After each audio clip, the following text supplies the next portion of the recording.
The Lord be with you. A reading from the Holy Gospel according to Matthew. The Pharisees went away to work out between them how to trap Jesus in what he had said. And they sent their disciples to him, together with the Herodians, to say, "Master, we know that you are an honest man and teach the way of God in an honest way, and that you are not afraid of anyone, because a man's rank means nothing to you. Tell us your opinion. Is it permissible to pay taxes to Caesar or not?" But Jesus was aware of their malice and replied, "You hypocrites, why do you set this trap for me? Let me see the money you pay the tax with." They handed him a denarius, and he said, "Whose head is this? Whose name?" "Caesar's," they replied. He then said to them, "Very well. Give back to Caesar what belongs to Caesar, and to God what belongs to God." The Gospel of the Lord. Depending on what time of the day you are viewing this, good morning, good afternoon, or good evening, and I hope each one of you and your families are keeping well.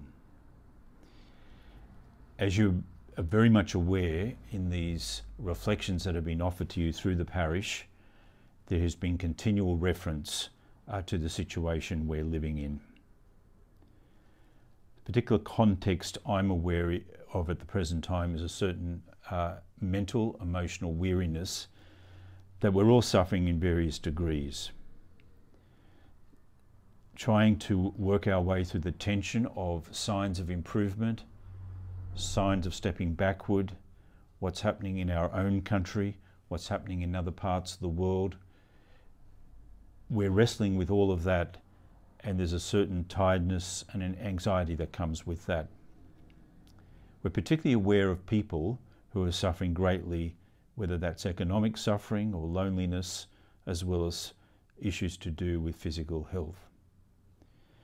The aspect I just want to stress in this context is the ongoing importance of human relationships.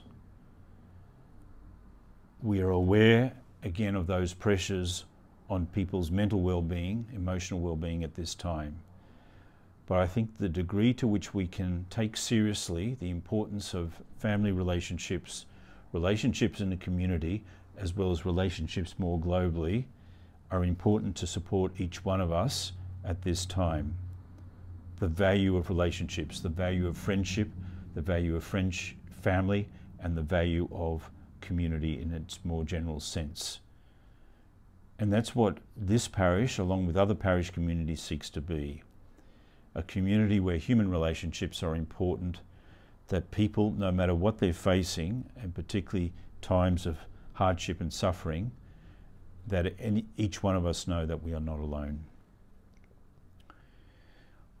I suspect the gospel is very familiar to us. The conversation is in the context of a trick. It actually uses the word, Jesus was aware of malice. And it's part of a series of encounters towards the end of the gospel, where the authorities at Jesus' time are trying to trick him with hypothetical situations or questions which will provoke an answer on which they can accuse him. Jesus answers wisely. Often when we're in difficult situations, we would love to have the same gift of being able to answer with such wisdom. The saying's given rise over Christian history to a reflection on how life animated by our faith is integrated with life in the social, economic, and political dimensions of life. Often we might, in a humorous way, use that same expression when we're trying to work out how we should act in a particular situation. And we say, give to Caesar what belongs to Caesar, and give to God what belongs to God. Of course, ultimately, all belongs to God. Perhaps rather than focusing on separation and compartments in our life, the real point of the gospel is integration. How we integrate foundational values that emerge from faith with our life in the general community. Values that are not ours alone, but are shared with all people of goodwill. Gospel values that animate life. Because of the presence of the Augustinians here, we often refer to the Augustinian character of the parish and the use of the Augustinian tradition in addressing our understanding of the gospel. And it's the gospel that's at the centre. One of the great works of St. Augustine in his own lifetime in the early 5th century was The City of God. It's a very dense book and in many ways very difficult to read.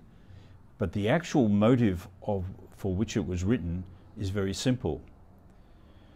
St. Augustine was trying to explain to the people of his time things that were perplexing in the world around them. In their case, the decay of the Roman Empire, which had been the political institution that they were familiar with for centuries, and what the meaning of that chaos and breakdown meant. And his answer again, even in the complexity of his thought and his writing, was very simple.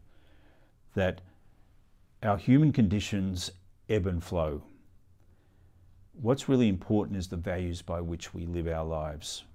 Are they values, to use his image, by which we are citizens of the city of God?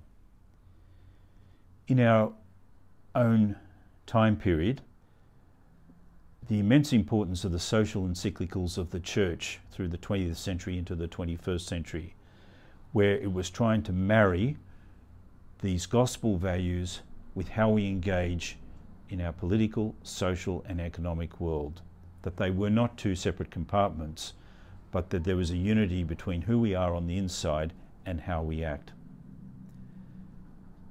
Most recently, the encyclical of Pope Francis, Fratelli Tutti, in which Francis is trying to challenge us to bring an understanding of what it means to be a human community to how we live. And as I mentioned in a homily a couple of weeks ago, it's of great value if all of us are able to read that document and absorb its values.